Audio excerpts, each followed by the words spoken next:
Hi, I'm here. I'm here. I was going to try to skip, but my dad said, "Where are you? It's late. Let's go. Let's get a story going." He didn't say all of that, but he said some of that and sort of meant all of that. So I was, where was I? I was working with the contractor who is working a construction job here on Block Island at the Island Free Library, replacing some windows where there has now been found lots of rot. And so, we're making a plan around that. And I'm trying to turn that, it's not a tragedy that there's rot, but, it's a problem into something positive. And I'm trying to, slip in a new door and maybe bring some light into that room because they have to replace that whole wall anyway. So, hi, Dad, I'm here. Sorry I was late. I'm working on that, and that's not just blink your eye and that happens. The builder's like, sure, I can put a door in. And I'm like, great, we want a door there. And of course, there's HDC, and then there's financing, and then there's the building inspector, and then there's the facilities manager, and then there's the trustees. It's, if it was the builder and there'd be a door framed there. But so I'm a little bit running around trying to get a new door into this building where there isn't one and isn't a plan for one.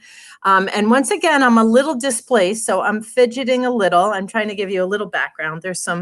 I'm down here in the teen lounge of the Island Free Library, and I thought maybe I could give you a little glimpse of some cool art that we have down here in the teen lounge. Again, displaced because we're in this,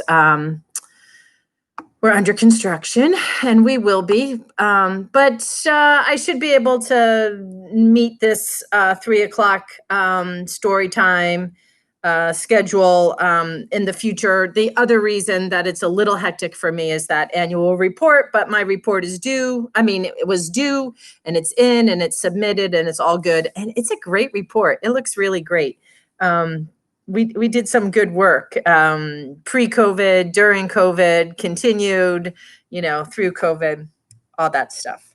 So yes, I am late, but I am here, and I was sitting at my desk. It's Friday afternoon. I'm always pretty exhausted on Friday afternoon.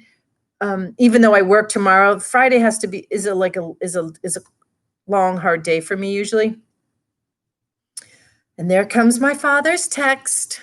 Where are you? And I looked down at my desk, and I had this sitting at my desk. And here is a little short story that I can read real quick to you. So it's going to happen. So this is an afternoon check-in with each other and yourself during this terrible time, which I refer to as a time of Frankenstein, this monster of a disease, monster of a time. So that is hence the name Frankenstein Tea. And the tea reference is to sit down, take a deep breath, take a time out, maybe not watch the news, maybe step away from your work, maybe step away from your family, maybe just actually sit down, maybe stand up and take a rest, whatever that looks like. Make sure you take care of yourself. And hopefully the reading of a story aids that, is sort of supplements your well-being.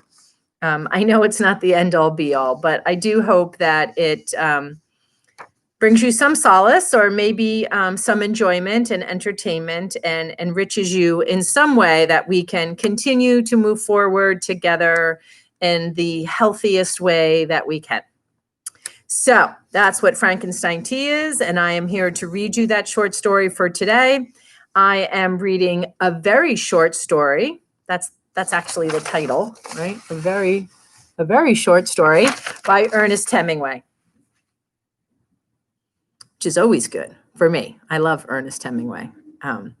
So we'll see. So I printed this and read this months ago, just filtered to the top of my desk as I finished my annual report. I got to recycle papers that I needed. I need all the numbers, all the budgetary numbers for the year.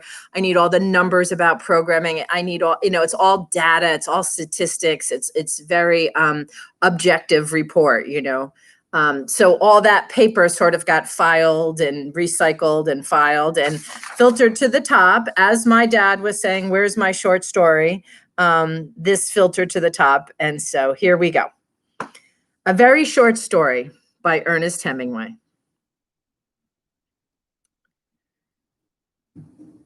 One hot evening in Padua, they carried him up onto the roof and he could look out over the top of the town.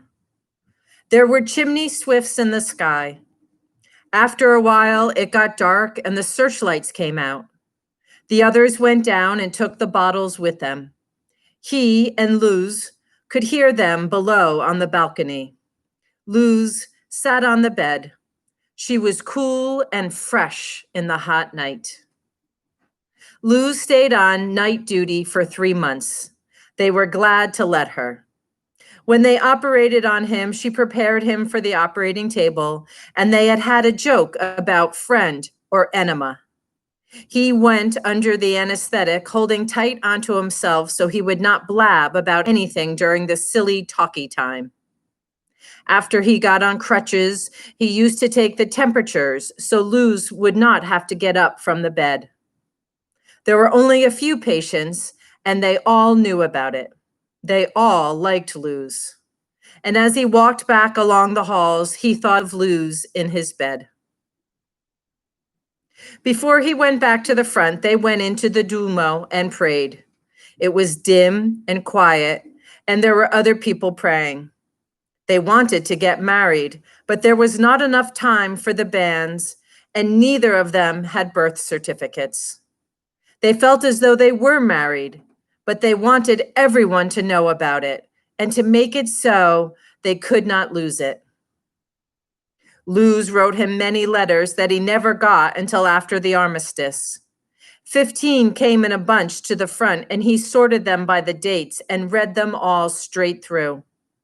They were all about the hospital and how much she loved him, and how it was impossible to get along without him, and how terrible it was missing him at night.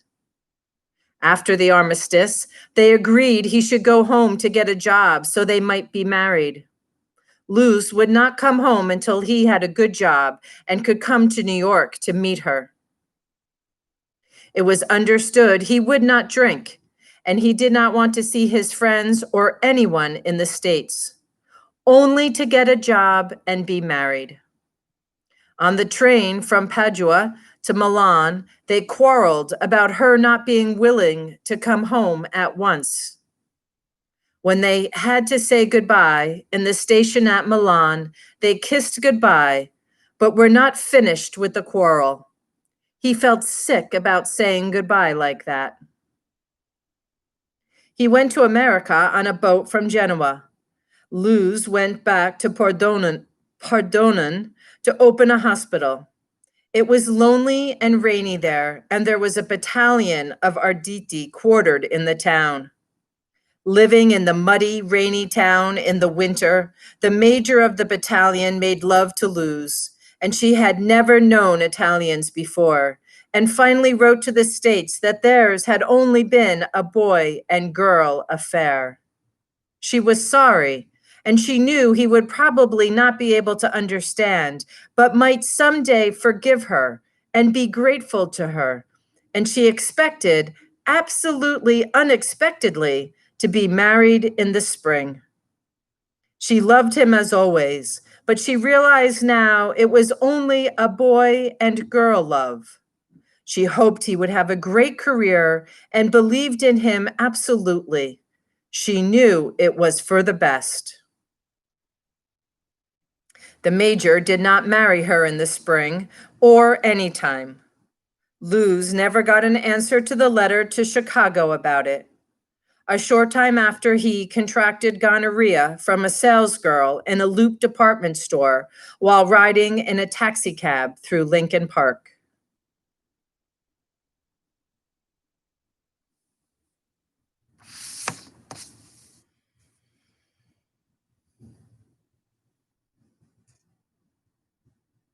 Hemingway, a very short story. I'm glad I made the effort. I liked it. I hope you did as well. I'll be back tomorrow, 3 o'clock. 3 o'clock Saturday. Yeah, 3 o'clock Saturday, live and in person from the Island Free Library with another episode of Frankenstein Tea. Oh, Dad says ugh. Ugh to the gonorrhea, Dad. Ugh to the sadness. I know. But it was last minute, Dad, and I pulled it off the table and I kind of liked it. It's realism. Hemingway realism there. All right.